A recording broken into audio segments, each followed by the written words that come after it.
जी। आप बिहार की राजनीति में कदम रखे हैं, आने वाला समय जो है लोकसभा का चुनाव है, क्या सबसे पहले तो इसमें कोई भूमिका होगी आपकी? और ये दूसरा ये कि माइक सुनाई देगा। मेरा ये कहना है कि आने वाले वर्ष में आप जो बिहार की राजनीति में कदम रखे हैं, लेकिन आने वाला वर्ष जो है 2024 में वो लोकसभा चुनाव है, तो उसमें आपकी कोई भूमिका होगी? और दूसरा है कि जो अभी वर्तमान में राजनीति है वो गठबंधन को लेकर के है, तो क्या ऐसा कहीं दिख रहा है आपका कि किसी के साथ आप अलायंस भी कर सकते हैं बिहार की राजनीति में? पहली बात आप ये समझिए कि जब मैंने पदयात्रा शुरू की उसी दिन ये बताया है कि दल तभी बनेगा जब मैं करीब करीब पूरा बिहार पैदल चल लूंगा। तो लोकसभा से पहले तो अभी हम आधा बिहार ही कर पाए हैं, 2 4 5 जिला और कर लेंगे। तो लोकसभा से पहले जन स्वराज दल बनने की संभावना तो मैं नहीं देखता हूँ। लेकिन अगर लोग ये चाहते हैं कि वो चुनाव लड़े, जो लोग जन स्वराज परिवार से इस परिकल्पना सोच से जुड़ रहे हैं, और अगर वो तय करते हैं कि चुनाव लड़ा जाए तो उन जगहों पर चुनाव लड़ सकते हैं। लेकिन जो चुनाव लड़ेगा वो निर्दलीय के तौर पर लड़ेगा। जन स्वराज परिवार या हमारी सोच या हम लोग के पास जो भी व्यवस्था है उसकी मदद करेंगे। लेकिन ये निर्णय विशुद्ध तौर पर उन लोगों का है जो जन स्वराज से जुड़े हुए हैं। अगर लोकसभा के स्तर पर, जिले के स्तर पर वो निर्णय लेते हैं कि हम लोग को चुनाव लड़ना है, हम लोग के पास योग्य कोई प्रत्याशी है, तो वो चुनाव निर्दलीय के तौर पर लड़ सकता है। इसका एक उदाहरण आपने देखा होगा, पहले 5 जिलों में जब हम लोग पैदल चल लिए तो वहां पर एक उपचुनाव हुआ, कई उपचुनाव हुए, लेकिन उसमें एक शिक्षा के एमएलसी का भी चुनाव हुआ। तो लोगों का ऐसा मानना था कि चूंकि हम लोग शिक्षा पर इतनी बात कर रहे हैं तो शिक्षकों के एमएलसी के चुनाव को हम लोग को लड़ना चाहिए। तो उन 5 जिले के जन स्वराज के साथियों ने मिलकर यह तय किया और अपने में से अफाक अहमद जी को चुनकर प्रत्याशी बनाया गया। वो लड़े निर्दलीय के तौर पर, लेकिन चुनाव जीते, अभी एमएलसी भी हैं। तो लोकसभा में ये संभव है कि जन स्वराज के जो साथी जिन जिलों में हम लोग पदयात्रा कर चुके या जहां पर वो संगठन बन गया है, वहां पर अगर वो तय करते हैं कि चुनाव लड़ना है, उनके पास उनकी नजर में कोई योग्य उम्मीदवार होगा तो वो उम्मीदवार निर्दलीय के तौर पर लड़ सकता है। जन स्वराज दल के तहत कोई चुनाव लड़ने की अभी संभावना नहीं है। दल तभी बनेगा जब मैं पूरे बिहार की या ज्यादातर बिहार की पदयात्रा पूरी कर लूंगा। दूसरा आपने कहा गठबंधन की, तो कोई संभावना नहीं है, इसको लिख लीजिए बिल्कुल बोल्ड शब्द में। ये जन स्वराज की जो पूरी परिकल्पना है, इसमें कोई गठबंधन की संभावना किसी तरह की, किसी दल किसी व्यक्ति से है ही नहीं। ये नई व्यवस्था बनाने की बात है। ये एमएलए जीतने का, एमपी जीतने का, चुनाव लड़ने का अभियान नहीं है। बिहार में व्यवस्था परिवर्तन के लिए इतना बड़ा संघर्ष हमने शुरू किया है। हमको 10, 20, 50 एमएलए जिताने में कोई दिलचस्पी नहीं है, एमएलए जिताने में भी दिलचस्पी नहीं है। हमारी दिलचस्पी है कि बिहार को जीता जाए, लेकिन बिहार को सही लोगों के साथ जीता जाए, उनके पास सही लोग जीते और उनके पास योजना हो, तभी बिहार सुधरेगा। और जो हमारी अपनी समझ है कि जो अभी तक हमने देखा है 16 महीनों में, अभी तक जो मुझे दिख रहा है, जब ये दल बनेगा तो बिहार की जनता तैयार है। या तो वो इस दल को अर्श पे बैठाएगी या फर्श पे रखेगी। या तो जन स्वराज को 0 सीट आएगा या इतना सीट आएगा कि आप उसको गिन नहीं पाइएगा। इसलिए गठबंधन की कोई जरूरत भी नहीं है। ये संभव है कि सारे प्रयास के बावजूद जनता इससे इत्तेफाक न रखे, लेकिन अगर इत्तेफाक रखेगी तो ये मॉडल ही ऐसा है कि इसमें या तो आप पूरा ही आपका है या नहीं तो कुछ भी आपका नहीं है। लेकिन आपने शायद एक अगला सवाल से जुड़ा, आपने एक इंटरव्यू में बताया है कि आपकी विचारधारा जो कांग्रेस से मिलती जुलती मेल खाती है, तो क्या ये इंडिकेट है कांग्रेस के लिए आप खुला रास्ता? बिल्कुल। आप देखिए, जो मैंने कहा है उसको फिर से दोहरा देता हूँ।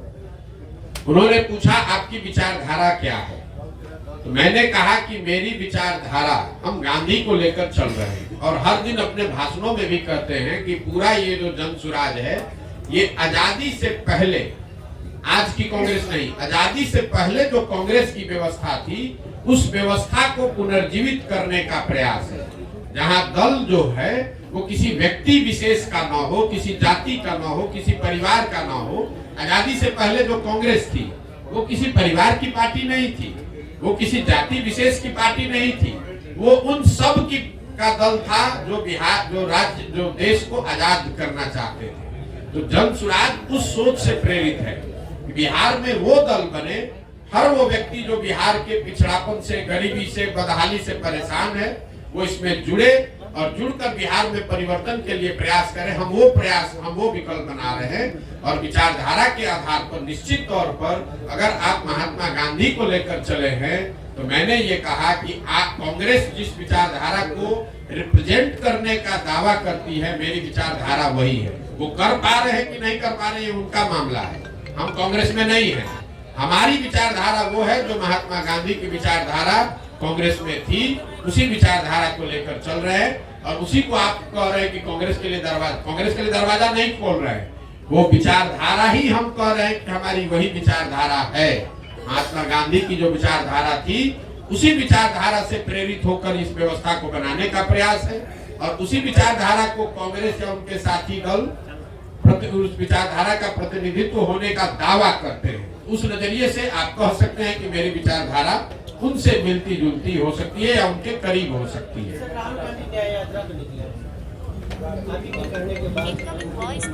नहीं, राहुल गांधी तो बहुत बड़े नेता हैं, उनको हमारे कहने की और सुझाव की क्या जरूरत है।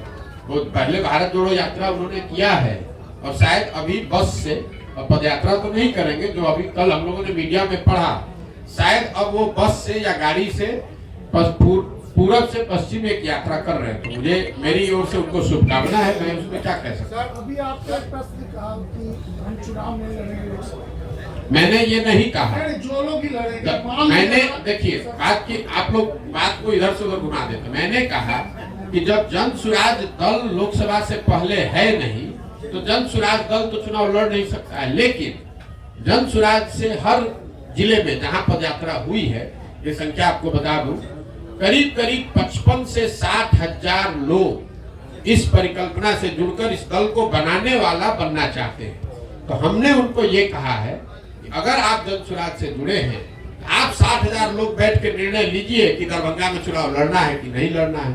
अगर वो निर्णय लेंगे और उनके पास इस विचारधारा के मानदंडों के हिसाब से कोई चेहरा मिल जाए उम्मीदवार के तौर पर, तो उसको हर हालत में पूरी मजबूती से निर्दलीय के तौर पर लड़ाया जाएगा। लेकिन अगर किसी कारण से आपको चुनाव नहीं हो पाता, हमारे जिला की बात है, दरभंगा लोकसभा में नहीं हो पाता, कोई नहीं लड़ेंगे, कोई हड़बड़ी नहीं। लेकिन जो आपके साथ जुड़े हुए लोग हैं, हाँ, उनको आप क्या कहेंगे? किन पार्टी को? कोई दिक्कत कुछ नहीं कहेंगे। आप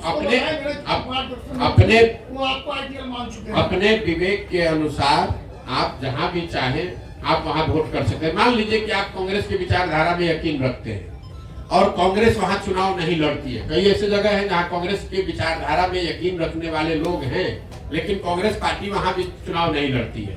कई ऐसे जगह है जहां बीजेपी के विचारधारा के मानने वाले लोग हैं लेकिन भाजपा वहां चुनाव नहीं लड़ती है। तो क्या करते हैं, अपनी समझ से जो उपलब्ध ऑप्शन है उसमें से आप चुनाव करके उसको जिसको वोट देना दीजिए। अभी तो आपको बताया भैया, किसी पार्टी से मिल, हमारी विचारधारा, मेरा अपना मत ये है कि जो आजादी से पहले महात्मा गांधी की कांग्रेस थी, हम उसी से प्रेरित होकर जन सुराज हमने शुरू किया है। विचारधारा जो गांधी की विचारधारा थी वही विचारधारा जन सुराज की विचारधारा है, या उसको बनाने का आज के संदर्भ में उसी के करीब रहने का प्रयास है। सर, अभी आपने कहा कि लालू के डर से बीजेपी को वोट दिया था, बीजेपी के डर से लालू को 2005 से लेकर आज तक नीतीश जी को किसके डर से वोट मिला? नीतीश जी को दो वजहों से वोट मिला है। पहली बात, जो नीतीश कुमार को वोट देता है उसका मेन वोट वही है जो लालू जी के खिलाफ वोट देता है। और दूसरा, 2005 से 2010-12 तक उनकी जो सरकार यहाँ चली उसमें कुछ काम होता, सुधार होता लोगों को दिखा, तो वो सुधारवादी लोग भी उनको वोट दिया उन लोगों ने। लेकिन 2014 के बाद से नीतीश जी के राज में सुशासन का वो चीज देखने को नहीं मिला। इसीलिए आप देख रहे हैं कि किसी 2010 में 206 सीट जीतने वाले नीतीश कुमार एनडीए 2020 में जब चुनाव हुआ तो उनको 125 सीट भी जीतने में मुश्किल आई। तो सिर्फ जाति के आधार पर वोट नहीं है। अगर सिर्फ जाति के आधार पर वोट होता तो जो एनडीए चुनाव लड़ी थी 2010 में वही एनडीए चुनाव लड़ी 2020 में, तो फिर उनका 206 से घट के 120 कैसे हो गया? यही बात तो हम आपको बता रहे हैं। नीतीश कुमार की जो पूरी राजनीति है, जो उनका वोटर है, वो लालू विरोध पर, लालू जी के जंगल राज के विरोध पर ही खड़ी रही है। उसमें एडिशन जैसे जैसे वो आगे बढ़े तो कुछ और लोग जुड़े होंगे, लेकिन मूल वोट जो उनका है वो लालू विरोध का वोट है। जो लालू से डरता है या लालू जी को नहीं चाहता है, वो नीतीश जी को वोट पहले करता रहा है। जदयू की राष्ट्रीय कार्यकारिणी की बैठक होने जा रही है जी, जदयू की राष्ट्रीय कार्यकारिणी की बैठक होने जा रही है और संभावना जताई जा रही है कि नीतीश कुमार फिर से पलटी मार सकते हैं। इस पर क्या प्रतिक्रिया आपने? देखिए, नीतीश कुमार के राजनीतिक जीवन का ये अंतिम दौर चल रहा है, राजनीतिक पारी का ये अंतिम दौर चल रहा है। नीतीश कुमार को खुद नहीं मालूम है कि वो कहां हैं और कहां रहेंगे। इतना मैं जरूर कह सकता हूं कि लोकसभा से पहले अब उनके पास कोई विकल्प नहीं है। उनको चुनाव तो महागठबंधन में ही लड़ना पड़ेगा। इसलिए नहीं कि वो पलटी मारना नहीं चाहते हैं, इसलिए कि अगर पलटी मारेंगे भी तो कोई लेने वाला भी तो होना चाहिए। अब आज के तारीख में उनको कोई लेने वाला भी नहीं बचा है। नीतीश कुमार राजनेता के तौर पर और जदयू दल के तौर पर अब बहुत बड़ा बोझ हो गया है। जो उसको उठाने का कोशिश करेगा वो भी उस बोझ के तहत नीचे दब के मर जाएगा। जहां तक आपने कहा राष्ट्रीय कार्यकारिणी की बात, तो नीतीश कुमार का अपना तरीका है। वो ताश के पत्तों के तरह नेताओं को अपने पार्टी में ऊपर नीचे करते रहते हैं। और यही वजह है कि 18 साल से मुख्यमंत्री रहने के बावजूद उन्होंने अपनी पार्टी में कभी कोई एस्टेब्लिश्ड ऑर्गेनाइजेशन या कोई सेकेंड लाइन लीडरशिप बनाया ही नहीं। किसी को लाते हैं, उससे काम निकाला। मान लीजिए 14 में हम पर उन्होंने दाव लगाया, हमको लेकर आए, घोषणा कर दिया कि यही हमारे उत्तराधिकारी हैं, यही आगे रहेंगे। 14 में चुनाव जीत गए, उसके बाद सोचते अच्छा प्रशांत किशोर कहीं बड़ा ना हो जाए तो इसको हटा के आप दूसरे को बढ़ाओ। इस चीज का मलाल है सर आपको? बिल्कुल मलाल नहीं है। आप हमको नहीं जानते। हम जीवन में वो लोग नहीं हैं जो किसी निर्णय पर मलाल करें। हमारे माता पिता और हमारे गुरुओं ने सिखाया है कि जीवन में जो आप काम करते हैं उसके अगर उसमें आपको कुछ गलती हो जाए तो उससे दो रास्ते आपके पास है। एक, आप अपने निर्णय और अनुभव के आधार पर सीख सकते हैं, सीख कर आगे जीवन में गलती न करें ये कर सकते हैं, या उसका मलाल कर सकते हैं। हम मलाल करने वाले लोग नहीं हैं। एक बार नीतीश कुमार ने अगर धोखा किया, उसके बाद नीतीश कुमार चाहे 20 बार हमारे पास आ गए, कितनी बार बात कर ली, कितने संदेश भिजवा दिए, हमने कह दिया कि अब फिर सियार सर्कुल के नीचे नहीं जाएंगे। हमको चाहे 1 बरस लगे कि 10 बरस लगे, अब नीतीश कुमार के साथ जाने का कोई सवाल नहीं है। नीतीश कुमार जब महागठबंधन बनाए, इस बार आपको पता चला जब बनाए तब हमको आकर मार्च में 6 महीना पहले आकर सबसे पहले हम ही से सलाह किया कि भाई हम महागठबंधन बनाना चाहते हैं, आप इधर आ जाइए। आप तो भाजपा के खिलाफ हमारी मदद करना चाहते थे। उस समय भी हमने कहा कि हम नहीं मिलेंगे, अब नहीं आ सकते हैं, आपको जो करना है वो कीजिए, हम अपनी नई व्यवस्था ही बनाना चाहते हैं। अरे प्रशांत किशोर जी, मेरा एक सवाल है जी कि आपने अभी अपने ही माना इस बात को कि बिहार में जाति के आधार पे लोग वोट देते हैं। जाति भी एक आधार है। जाति भी आधार जी। है। कुछ लोग भाजपा के विरोध में आरजेडी को वोट देते हैं जी। कुछ लोग आरजेडी के विरोध। क्या लगता है जिस तरह से आप घूम रहे हैं, बहुत राह आसान है आपके लिए बिहार में जिस विजन को लेके आप चले हैं? मेरे भाई ऐसा है, हम आसान राह वाले लोग नहीं हैं। 2010-11 में हम अगर दरभंगा में आकर आपको ये बताते कि मैं कोई चुनाव प्रबंधन रणनीतिकार के तौर पर काम शुरू कर रहा हूं, जिसमें देश भर के दल और नेता हमसे आकर सलाह, हम जैसे लोगों से आकर सलाह लेंगे और अपना चुनाव लड़ेंगे और चुनाव हराया जिताया जा सकता है, तो पत्रकार के नाते या नागरिक होने के नाते आप क्या करते? हंसते या फिर कहते अच्छा करके देखिए, इससे तो कुछ हो नहीं सकता है। जो पहले से नेता है वो आपसे सलाह क्यों लेगा? लेकिन 10 बरस में उस चीज को हमने प्रमाणिक तौर पे करके दिखाया। मान लीजिए कि हमने भाजपा की मदद की, वो जीते। कुछ लोगों ने माना हाँ भाई इनमें दम है, कुछ लोगों ने कहा भाई इनका क्या था, तो मोदी जी का दम था। फिर जब 2015 में भाजपा को यहाँ हरा दिया तो कुछ और लोगों ने माना कि नहीं भाई कुछ तो ये लड़का जरूर जानता है। लेकिन कई लोगों ने कहा भाई इसमें इनका क्या हो, तो लालू नीतीश का करिश्मा था। फिर जाके पंजाब जीते तो लोगों ने कहा ना भाई कुछ तो जरूर जानता होगा, कभी पंजाब भी जीत गया। तेलंगाना जीते, आंध्रा जीते, तमिलनाडु जीते, महाराष्ट्र जीते, दिल्ली जीते, वेस्ट बंगाल जीते, तब ना लोग मान रहे हैं कि भैया इनको चुनाव लड़ाने आता है। एक दिन में तो आप माने नहीं है। तो वैसे ही अगर आज हम चल रहे हैं तो स्वाभाविक तौर पर लोगों को यही लगेगा कि बड़ा कठिन है, और कठिन है इसीलिए हमको करना है। लेकिन अगर आप उसको 2 बरस, 3 बरस, 4 बरस, 5 बरस ईमानदारी से, मेहनत से करेंगे तो निश्चित तौर पर इसको किया जा सकता है। हम उनमें से नहीं है जो आकर कहीं लड़ाई में घुस गया। अगर हम यहाँ लड़ने आए हैं तो आप ये मान कर चलिए कि जितनी भी राजनीतिक समझ रखने वाले यहाँ लोग हैं, थोड़ी बहुत समझ हमको भी है। आप ये मान कर चलिए कि इसके जीतने का पूरा खाका हम बनाकर आए हुए हैं। हम उनमें से नहीं है जो आगे वैसे घूमने लगे। इतना तो आप भी जान रहे हैं। हमको इतना हमको आप होशियार नहीं मानिए, लेकिन बेवकूफ तो बहुत कम लोग कहेगा कि प्रधान बेवकूफ है। अगर बेवकूफ कहे भी तो कोई दिक्कत नहीं है। हमें इस बात की समझ है कि बिहार में ये कितनी बड़ी चुनौती है, लेकिन हमें इस बात की भी समझ है कि बड़ी चुनौती है, लेकिन फिर भी इसको किया जा सकता है, इसीलिए कर रहे हैं। अगर आपको कठिन काम करना है, इसीलिए तो इतना कठिन प्रयास कर रहे हैं। जितना आप कह रहे हैं कि कोई नहीं कर पाया, तो किसी ने पिछले 75 साल में बिहार में इस तरह का प्रयास भी नहीं किया है, किसी ने अपनी इतनी मेहनत भी नहीं की है। तो हमको मालूम है कि कठिन काम है, इसलिए ज्यादा मेहनत करना पड़ेगा। आप विकल्प की बात करते हैं सर। उम्मीद की जाए जो आपकी यात्रा समाप्त होगी और जो समस्याएं आप देख रहे हैं 15.5 महीने में जो आपने देखा और आगे भी जो देखेंगे उसका समाधान कब तक? देखिए, मैंने अपने यात्रा के लिए अन्य पदयात्रियों के मुकाबले या दूसरे यात्राओं के मुकाबले मैंने कोई दिन और समय किलोमीटर निश्चित नहीं किया है। मेरा संकल्प है कि मुझे पूरा बिहार करना है। करने में 1 बरस लगे या 3 बरस लगे, हम उसको ईमानदारी से कर रहे हैं। हम 15 महीना 16 महीना हो गया हम यहीं पर हैं। अभी 12 जिला किए, हमको कोई घबराहट नहीं। हम दरभंगा आए 25 दिन का कार्यक्रम बनाकर, यहाँ हमको 35 दिन लग रहा है। क्यों? कई बार लोग चाहते हैं कि आप ये गांव भी घूम लीजिए, वो गांव भी घूम लीजिए। सिर्फ पदयात्रा ही नहीं है, पदयात्रा के साथ मुझे दरभंगा से निकलने से पहले उन लोगों को चिन्हित भी करना है जो इस परिकल्पना को, इस संगठन को यहाँ बनाएंगे, चलाएंगे। हमको दरभंगा के हर पंचायत का योजना भी बनाकर निकलना है।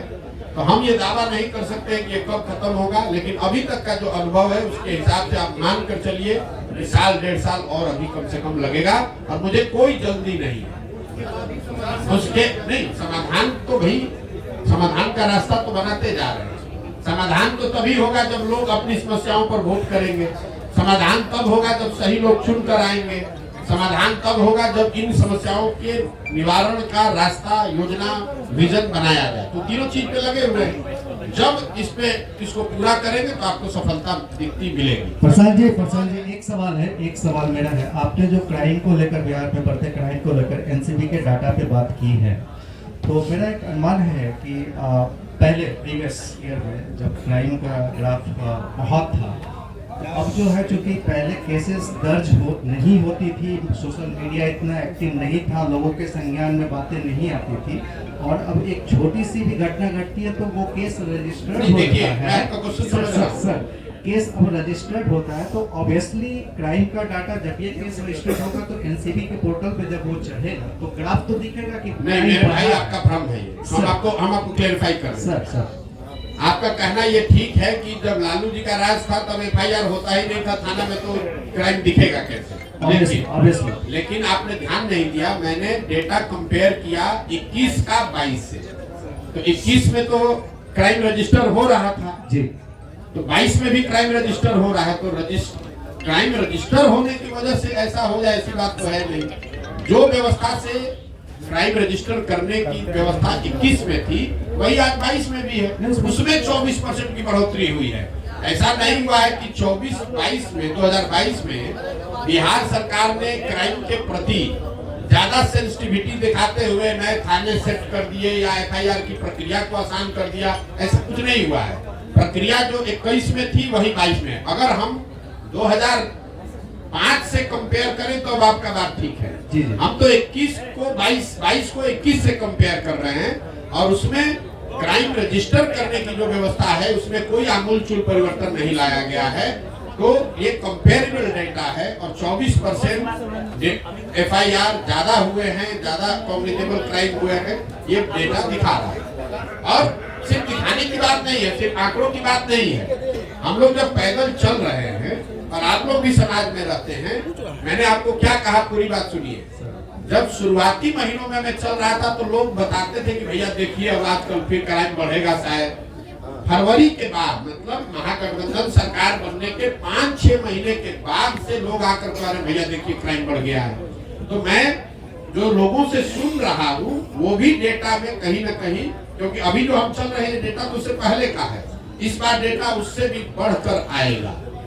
सर मेरा सवाल है कि आप विकल्प की बात करते हैं तो बिहार जो है 1975 से ही विकल्प की तलाश में रहा है और जितने क्षेत्रीय छत्रप है उसी विकल्प की उपज है और इन सारे लोगों ने बिहार को छला और ठगा है। तो आप जन स्वराज जो है एक विकल्प के रूप में देखा जा रहा है, इसकी क्या गारंटी है कि पिछले लोगों की तरह जन स्वराज बिहार के लोगों? मेरे भाई हमारी हर भाषण को सुन लीजिए, हम हर भाषण में पहले कहते हैं कि आप बिल्कुल प्रशांत किशोर पर भरोसा मत कीजिए, आप अपने आप पर भरोसा की। प्रशांत किशोर अगर जन स्वराज बनाते, हम इसके नेता होते, हम आपको कहते कि हम आपका ठीक कर देंगे, तब में धोखा देते। हम तो आप हमारी भाषणों को जाकर सुन लीजिए, हम ये कह रहे हैं कि कोई प्रशांत किशोर 10 प्रशांत किशोर आ जाएगा तब भी आपका जीवन नहीं सुधरेगा। आपको अपने आप में अपने वोटिंग बिहेवियर में सुधार करना है और दल अगर बनाना है तो सबको मिलकर बनाना होगा ताकि कोई किसी को न ठगे। अगर बिहार के 10 लाख लोग मिलकर दल बना रहे हैं तो सब लोग तो एक दिन में नहीं परिवर्तित हो जाएगा। प्रशांत किशोर तो ठग सकते हैं। आपने कहा पहले हुआ है, पहले किसने यहाँ बिहार में सबको सबसे संवाद करके मिलके इतनी बड़ी पद यात्रा करके किसने दल बनाया? यहाँ दल तो आधा मिनट में बनता है। जो दल बनाया वो कहा कि हम इसके नेता रहेंगे और हमारे बाद हमारे बेटा रहेंगे। दल तो यहाँ ऐसे ही बनता है। बिहार के लोगों से बातचीत करके कोई दल बना हो, आप हमको बता दीजिए, हम मान लेंगे कि हमारी गलती है। प्रशांत जी मेरा दो सवाल है।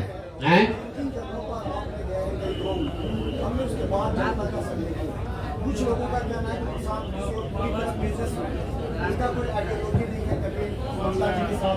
कभी ममता जी के साथ उनका होता है, तो कभी बीजेपी के साथ, फिर महागठबंधन के साथ। किसी न किसी व्यक्ति का तो एक आइडियोलॉजी होना ही चाहिए।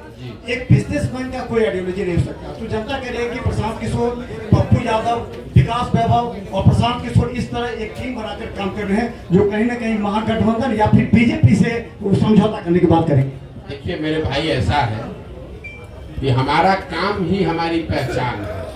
हम किसी मुख्यमंत्री प्रधानमंत्री के लड़के नहीं हैं और आप क्या करते हैं हमको मालूम नहीं है, लेकिन जो बिजनेस करता है उसकी कोई आइडियोलॉजी नहीं है। ये आपकी समझ है, ये समाज की समझ नहीं है और इसमें सच्चाई भी नहीं है।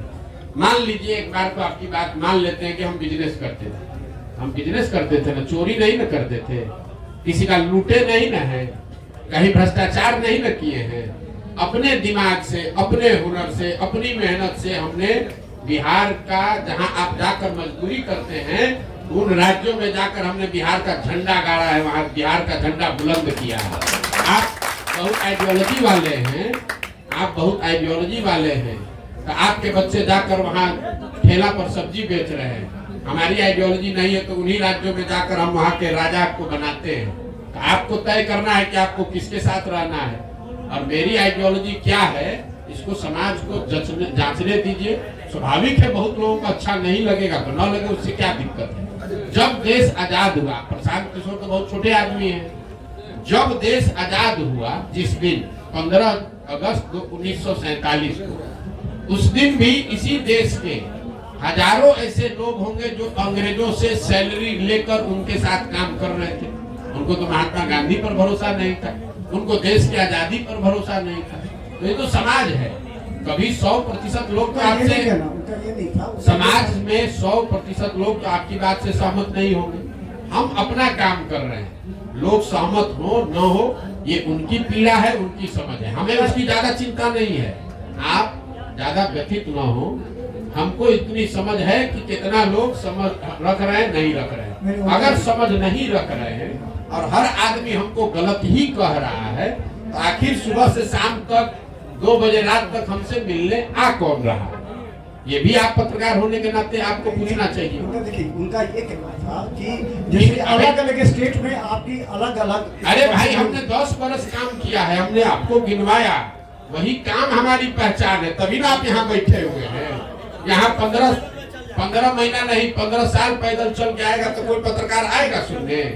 आप भी इसीलिए आए हैं कि आपको मालूम है कि ये प्रशांत किशोर है, अगर ये प्रयास कर रहा है तो यहाँ ठोक कर जाएंगे सबको, चिंता मत कीजिए। चुनावी रणनीतिकार अपने आप को कहते हैं, जितने जगह आपने बिहार में भ्रमण किया अभी तक, तो क्या 2024 का चुनाव जो होने वाला है उसमें दलों पे प्रभाव पड़ेगा? कितने जगह हम जब चुनाव ही नहीं लड़ रहे तो आप नहीं लड़ रहे हैं। आप सुन लीजिए बात, 2025 का चुनाव होने दीजिए, उसके बाद आप हमको खोजिएगा मिलने के लिए कि प्रभाव क्या पड़ा नहीं पड़ा। हमारा जो ट्रैक रिकॉर्ड है, लोग हमको जब चुनाव का परिणाम आता है तब खोजते हैं कि कौन है। जब तक चुनाव का परिणाम नहीं आता है तो सब आदमी यही कहता है कौन है प्रशांत किशोर, तो बिजनेसमैन है, ये तो एनजीओ चलाता है, ये तो लैपटॉप चलाता है। और जब परिणाम आता है तो कहता अच्छा यही है प्रशांत किशोर। तो यही बिहार में भी होगा 25 में। एक सवाल मेरा आखिरी है, जिसको भी आपको लगता है ना कि जो बहुत बड़ा राजनीति का समझ है, उसको भी प्राइवेट में जाकर पूछ लीजिएगा, जिसको दम हो बिहार में, जिसको भी दम है, उसको खुली चुनौती दे रहे हो, खाली कह दे कि हमको भैया ये चुनाव हम लड़ेंगे प्रशांत किशोर के खिलाफ, पूरा बिहार में जिसको दम है कि हम आके सामने कहते हैं हम लड़ाते हैं, जरा जीत के दिखा दें, जिसको दम है, खुला चुनौती दे रहे हैं। तीनों दल का जो नेता बिहार का कोई क्षेत्र चुन ले और कहे कि भैया हमको यहाँ हरा कर दिखा दीजिए, उसको दिखा देंगे कि कैसे चुनाव लड़ा जाता। हमको किसी से सर्टिफिकेट की जरूरत नहीं है, हम यहाँ चुनाव लड़ने नहीं आए हैं, हम बिहार में अपना जीवन खपा रहे हैं इस राज्य को सुधारने के लिए। सुधरे न सुधरे वो समय बताएगा। चुनाव को लेकर हमको बिहार के टुटपुंजिया नेताओं से सर्टिफिकेट नहीं चाहिए। ये बिहार में जो लोग नेतागिरी करते हैं, इनके जो आका हैं, उनकी जब गाड़ी फंसती है तो हमसे सलाह लेने आते हैं। अब उनको हम बताएंगे चुनाव कैसे लड़ा जाएगा, ये हमको बताएंगे। पप्पू यादव जी ने आरोप लगाया है, चलिए छोड़िए, आगे बढ़िए। मेरा एक प्रश्न, एक तरफ रामलला की मूर्ति का 22 तारीख को 22 तारीख को अयोध्या में मंदिर पूर्णिमा है, दूसरी तरफ राहुल गांधी यात्रा निकाल रहे हैं। कई लोग ऐसे हैं नेता जो वहाँ जाने के लिए, ऐसी स्थिति में प्रशांत किशोर जो भोटर के बहुत नजदीक होते हैं, साथ ही साथ हर चीज को जानते हैं, क्या कहेंगे जिसको मंदिर निर्माण और एक तरफ यात्रा, वोटर भी कर और नेता भी कर। अरे ये कंफ्यूज आप लोग हैं। राम मंदिर का उद्घाटन चुनाव में बहुत बड़ा मुद्दा नहीं है। मैं आपको ये अपने अनुभव के आधार पर बता देता हूँ। चुनाव की जितनी समझ हमको थोड़ी बहुत है, कोई एक मुद्दा जिसको आपने पहले कड़ाही पर चलाकर गुड़ बना लिया है, अब वापस से उसको चढ़ाकर समाज को उस तरीके से आंदोलित नहीं किया जा सकता है। राम मंदिर के मुद्दे पर एक बार जब आडवाणी जी सोमनाथ से चले, तब एक बार उस मुद्दे पर वोट पड़ा। उसके बाद वो बहुत बड़ा मुद्दा है, लोगों के सबकॉन्शियस माइंड में है, चर्चा में है, प्रचार होगा, लेकिन वोट उस पर नहीं पड़ेगा। आप मोदी जी ने जब अपने पार्लियामेंटेरियन से, अपने सांसदों से मुलाकात की, तो मोदी जी ने भी खुद कहा कि खाली राम मंदिर के नाम पर चुनाव नहीं जीता जा सकता है, क्योंकि एक बार मंडल आया तो देश में बहुत आंदोलन हुआ, लेकिन जब 5 वर्ष के बाद मंडल लागू किया गया तो किसी को पता नहीं चला। आज जब रिजर्वेशन के लिए यहाँ बिल पास हुआ तो उस पर कोई रिएक्शन नहीं है। तो समाज की इतनी समझ रखिए, काठ की हांडी या कच्ची हांडी, आप एक ही चीज को बार बार नहीं चला सकते हैं। जन आंदोलन हुआ अन्ना के समय में लोकपाल को लेकर, आज आपको लगता है कि जन लोकपाल के नाम पर आंदोलन फिर से हो सकता है? उस समय हुआ, पूरा देश अन्ना के साथ जन लोकपाल के नाम पर खड़ा हुआ। आज अगर अन्ना भी आ जाए, जन लोकपाल फिर से लेकर बैठ जाए तो भी कोई नोटिस नहीं लेगा। तो राम मंदिर का उद्घाटन बहुत बड़ी घटना है, उसकी चर्चा होगी, बीजेपी उसका प्रचार प्रसार भी करेगी, उसका लाभ लेने का कोशिश भी करेगी, लेकिन वोट उस पर बहुत ज्यादा प्रभावित उसकी वजह से नहीं हो, दूसरी वजह से लोग वोट भले दे दे, वो अलग बात है। राम मंदिर का निर्माण एक घटना बहुत बड़ी घटना है, उसका उद्घाटन बहुत बड़ी घटना है। हाँ सर, राम मंदिर का निर्माण नहीं, बात घुमाते बहुत है। राम मंदिर का उद्घाटन एक बड़ी घटना है, लेकिन उस घटना का वोट पर सीधा प्रभाव नहीं पड़ेगा। आप जाकर यहाँ पूछ लीजिए जो भाजपा को वोट दे रहा है कि वोट आप इसलिए दे रहे हैं कि 22 तारीख को उद्घाटन है, कि वोट आप इसलिए दे रहे हैं कि मोदी जी नेता है। तो ज्यादातर लोग कहेंगे कि हम वोट मोदी की वजह से दे रहे हैं। ये नहीं कहेगा कि 22 तारीख को उद्घाटन है इसलिए हम कम्युनिस्ट पार्टी के वोटर थे, क्योंकि 22 को उद्घाटन है तो भाजपा को देने लगेंगे। ऐसा लोग नहीं मिलेगा। हाँ सर, दिख रहा है प्रसाद, हैं? मोदी को टक्कर देने वाला विपक्ष में कोई दिख रहा है चेहरा आपको? मेरे भाई एक चीज मैं आपको बता दूं, देश में विपक्ष कभी कमजोर नहीं होता है, विपक्षी पार्टी कमजोर हो सकती है। जो मोदी जी महामानव बताए जा रहे हैं, इनको कोई नहीं हरा सकता है। 2000 आगे की बात छोड़ दीजिए, भविष्य की 2019 में जब वो चुनाव लड़े, पूरी उनकी ताकत, उनका करिश्मा, संघ, आइडियोलॉजी, पुलवामा सब मिला दीजिए, तब भी जो 100 लोग वोट देने गए बूथ पर, उसमें 38 लोगों ने मोदी जी के भाजपा के पक्ष में वोट दिया, 62 लोगों ने नहीं दिया। तो 62 लोग ज्यादा है कि 38 ज्यादा है? तो इस देश में विपक्ष कभी कमजोर नहीं है। ये जरूर है कि विपक्ष का जो दल, विपक्ष की सेंटिमेंट को रिप्रेजेंट करने वाले जो दल है वो कमजोर हो सकते हैं। इसलिए आप गांव देहात में घूमते हैं तो ऐसा नहीं है कि हर गांव में लोग जय जयकारा कर रहा है कि भैया भाजपा आ गई तो हमारा जीवन बदल गया, लेकिन फिर भी जाकर वो वोट इसलिए दे सकता है कि उसको लगता है कि राहुल गांधी के मुकाबले तो फिर भी ये ठीक है, या लालू यादव के मुकाबले फिर भी ठीक है, इसलिए लोग वोट देते हैं। चेहरा कोई नहीं है।